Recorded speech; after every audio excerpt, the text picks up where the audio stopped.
So Congressman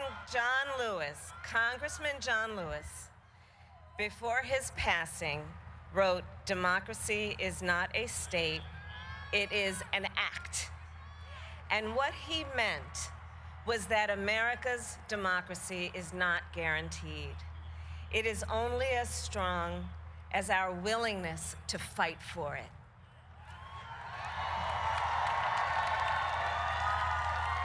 To guard it and never take it for granted. And protecting our democracy takes struggle, it takes sacrifice, but there is joy in it, and there is progress, because we, the people, have the power to build a better future.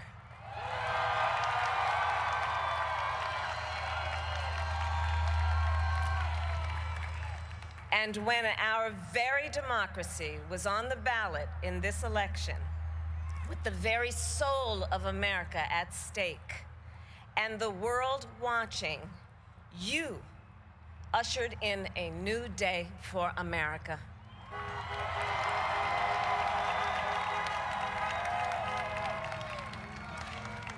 To our campaign staff and volunteers, this extraordinary team, thank you for bringing more people than ever before into the democratic process. And for making this victory possible. To the poll workers and election officials across our country who have worked tirelessly to make sure every vote is counted, our nation owes you a debt of gratitude.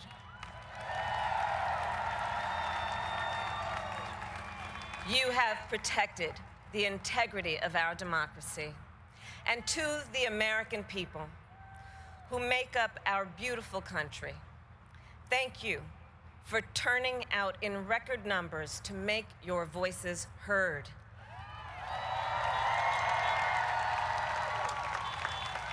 And I know times have been challenging, especially the last several months. The grief, sorrow, and pain, the worries and the struggles. But we have also witnessed your courage, your resilience, and the generosity of your spirit. For 4 years, you marched and organized for equality and justice, for our lives and for our planet. And then you voted.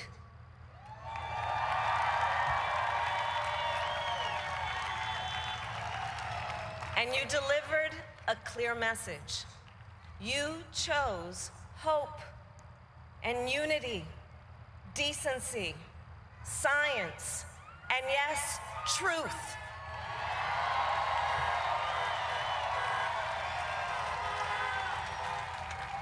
You chose Joe Biden as the next president of the United States of America.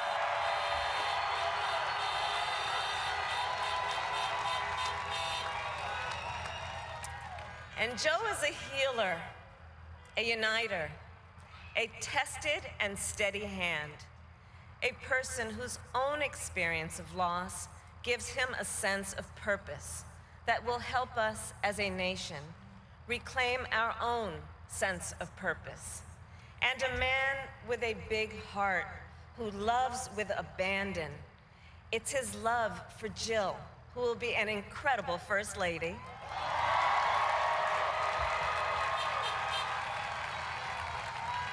It's his love for Hunter and Ashley and his grandchildren and the entire Biden family.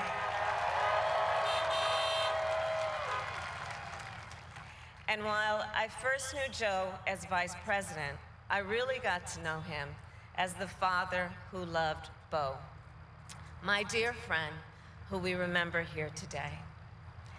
And to my husband, Doug,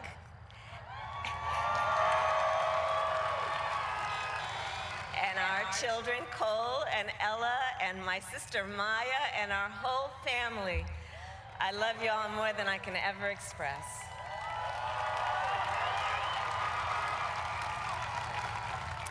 We are so grateful to Joe and Jill for welcoming our family into theirs on this incredible journey. And to the woman most responsible for my presence here today, my mother, Shyamala Gopalan Harris, who is always in our hearts. When she came here from India at the age of 19, she maybe didn't quite imagine this moment, but she believed so deeply in an America where a moment like this is possible. And so I am thinking about her and about the generations of women, Black women,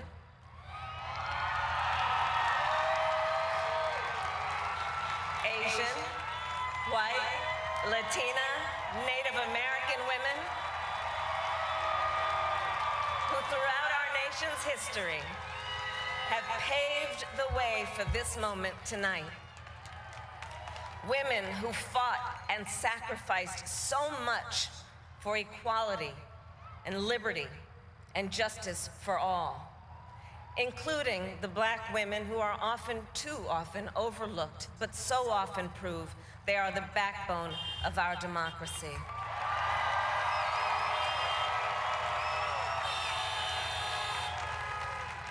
All the women who have worked to secure and protect the right to vote for over a century, 100 years ago with the 19th Amendment, 55 years ago with the Voting Rights Act, and now in 2020 with a new generation of women in our country who cast their ballots and continued the fight for their fundamental right to vote and be heard.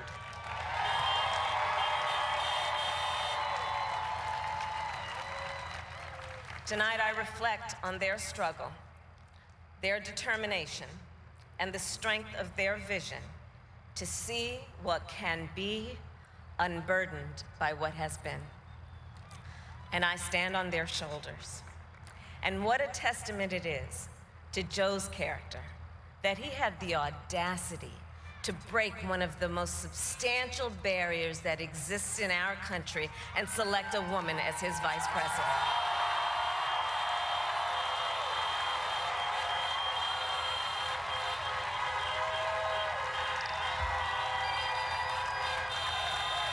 But while I may be the first woman in this office, I will not be the last.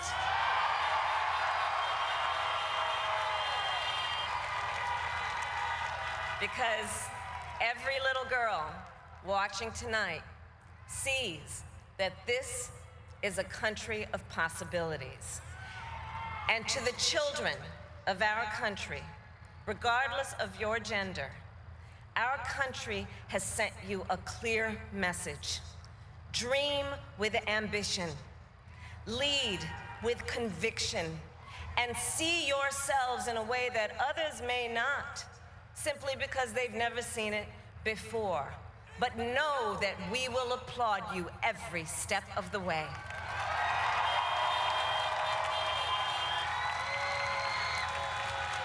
And to the American people, no matter who you voted for, I will strive to be a vice president like Joe was to President Obama, loyal, honest, and prepared, waking up every day thinking of you and your family.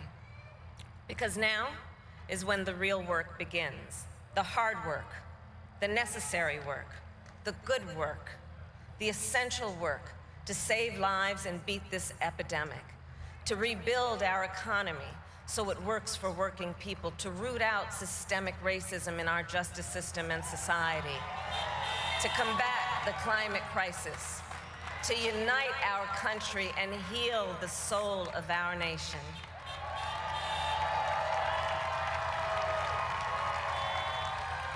And the road ahead will not be easy, but America is ready. And so are Joe and I.